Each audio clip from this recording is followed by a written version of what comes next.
Assalomu alaykum hammaga. Bugun sizlar bilan juda ham oson usldagi tvorogli pirog tayyorlashni o'rganamiz. Mana kanalimga, ya'ni Mazali taomnoma kanaliga xush kelibsiz. Ushbu tvorogli pirogimiz juda ham oson retsept asosida tayyorlanadi hamda ichlari shunday sochni bo'lib turadigan, xamirlari og'izda erib ketadigan juda ham mazali pirog. Bismillohda pirogimizni tayyorlashni boshlaymiz. Bizga kerak bo'ladi shakar, un hamda margarin. Birinchi bo'lib margarinimizni qirg'ich orqali uni ustiga qirib olamiz. Va qo'limiz yordamida urvoq holatiga kelgunigacha yaxshilab uqalab chiqamiz. Xuddi shunaqa videoda ko'rsatilgandek qilib urvoq holatiga keltirib olamiz va ustidan 1 stakan shakarimizni solib yana aralashtirib olamiz va 1 choy qoshiq razlihlитель bilan birgalikda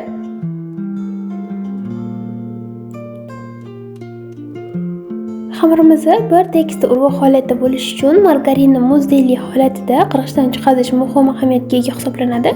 Shunda xamirimiz bir tekisda shunaqa pisochniy bo'lib chiqadi. Endi esa pirogimizni nachinka qismini tayyorlab olamiz. Tog'orachaga 1 kilogramm quruq tvorog solib olamiz. Ya'ni suvsiz quruq tvorog solib olamiz. Tvorogimiz agar suvli tvorog bo'ladigan bo'lsa, pirogimiz bo'kib qolishi mumkin. Shuning uchun quruq tvorogdan foydalangan afzalroq. 1 stakan shakar ustiga solib olamiz va ustidan 3 dona tuxum chaqib olamiz.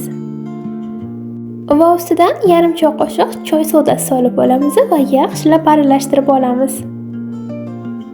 Bir xil massa bo'lgunga qadar bir xilda qilib aralashtirib olamiz. Aralashtirayotganda juda ham ko'p aralashtirib yuborish kerak emas, chunki tvorogimiz suvlanib, tez suvi chiqib ketib qoladi. Agar sizda tvorogi suvli bo'ladigan bo'lsa, ozgina miqdorda kartofelni kraxmal solishingiz mumkin.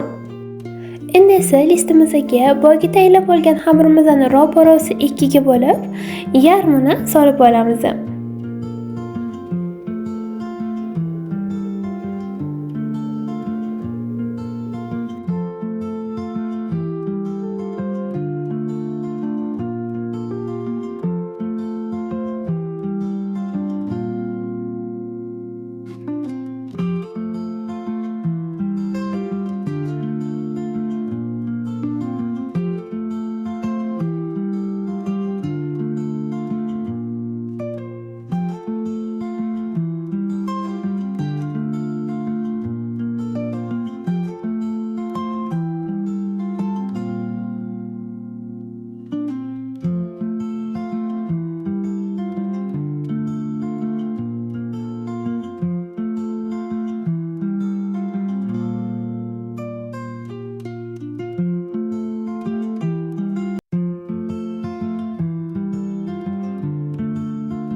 Bir tekisda yoyib chiqqan xamirimizni ustidan endi tvorogli nachinkamizni solib chiqamiz. Xuddi videoda ko'rsatilgandek, shunaqa betidan qo'shiqlab solib chiqilinadi.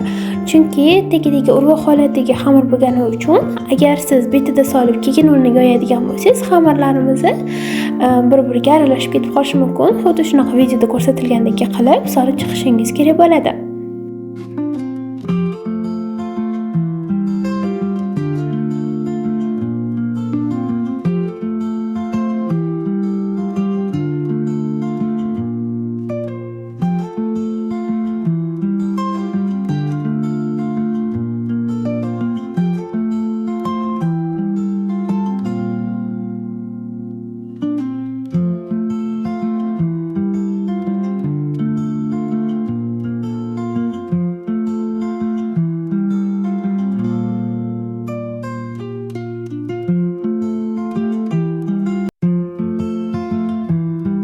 Endi esa xamirimizni ikkinchi yarmini ustidan solib chiqamiz.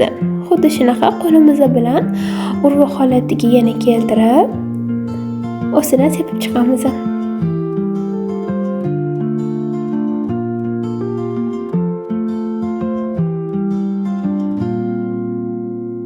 Ustilarini shunaqa qo'limiz yordamida yaxshilab tekislab chiqib olib, 200 gradusga 1 soat davomiga pechga qo'yib yuboramiz.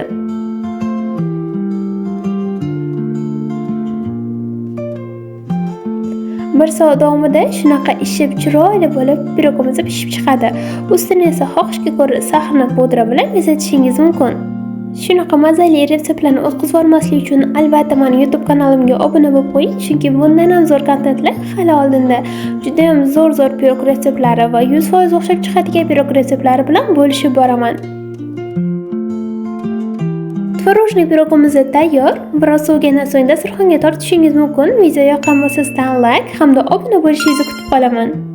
Savollaringizni esa bemalol kommentariyada qoldirishingiz mumkin.